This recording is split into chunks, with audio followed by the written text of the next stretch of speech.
It's too early to know the full account of the damage, though. But we know life-saving measures did make a difference. More than 80,000 people followed orders to safely shelter last night. And we've had search and rescue teams at the ready for any calls for help this morning. There's still very dangerous conditions in the state, and people should wait to be given all clear by their leaders before they go out. We know from previous hurricanes that it's often the case that more lives are lost the days following the storm than actually during the storm itself. Vice President Harris and I have been in constant contact with the state and local officials. We're offering everything they need. I must have spoken to somewhere between 10 and 15 mayors and county executives and all the governors. And in fact, starting this morning, we are getting direct assessments from the storm of FEMA from Director Criswell as well. Also Florida Governor DeSantis, whom I had a chance to speak. And the Vice President and I have just convened a meeting this morning with the leaders of the Department of Homeland Security, Department of Defense, including NORTHCOM Commander, who has responsibility for providing defense support to civilian authorities. And that apparently is going very well as from the Coast Guard and from FEMA we've received reports. We focused on what the American military can do like no one else can, provide emergency support for communities in need, and we're required by the governor in a federal and required by the governor in the affected states.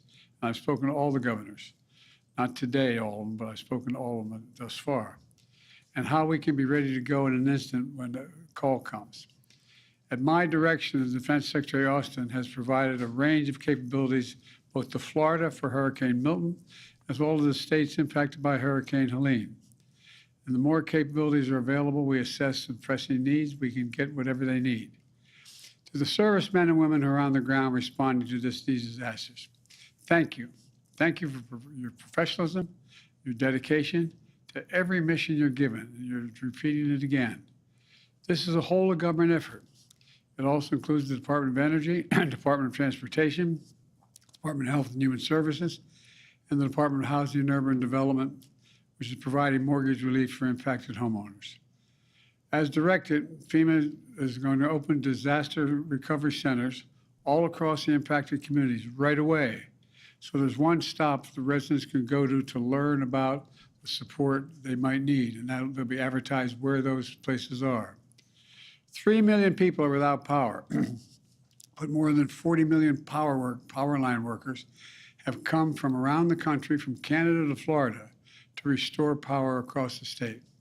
In addition, the Federal Aviation has authorized Florida Power and Light to fly large drones before other manned aircraft can get up in the sky to quickly assess the damage on the ground so ground crews can restore power as quickly as possible. The Coast Guard and the Army Corps of Engineers are assessing how fast they can reopen the port of Tampa to get fuel, food, water, and other basic goods flowing into the area again and quickly.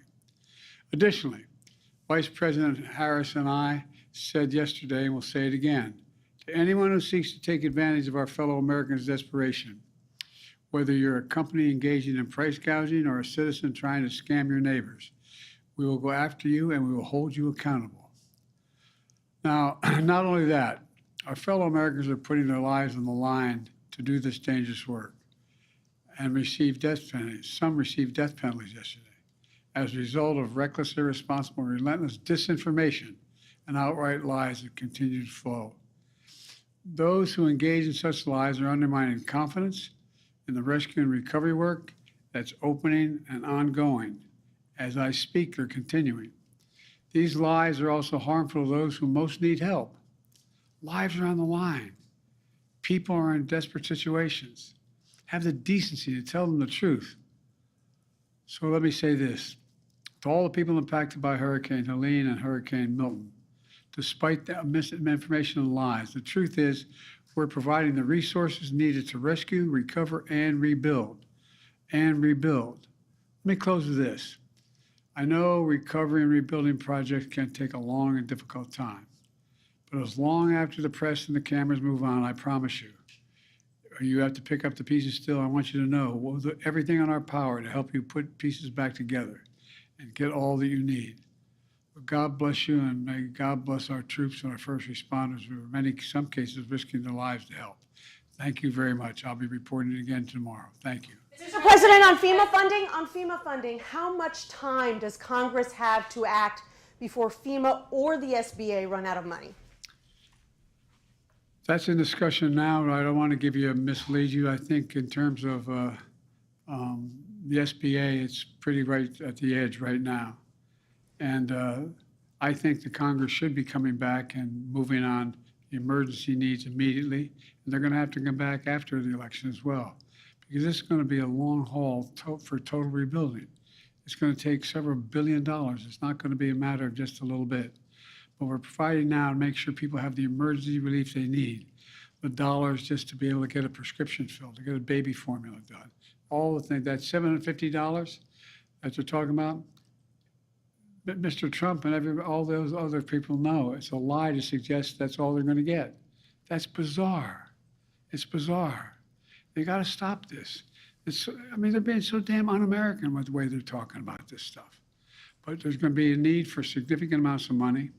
We're already underway of trying to calculate what the costs will be because we don't want to mislead anybody. We want to make sure all the costs are able to be covered.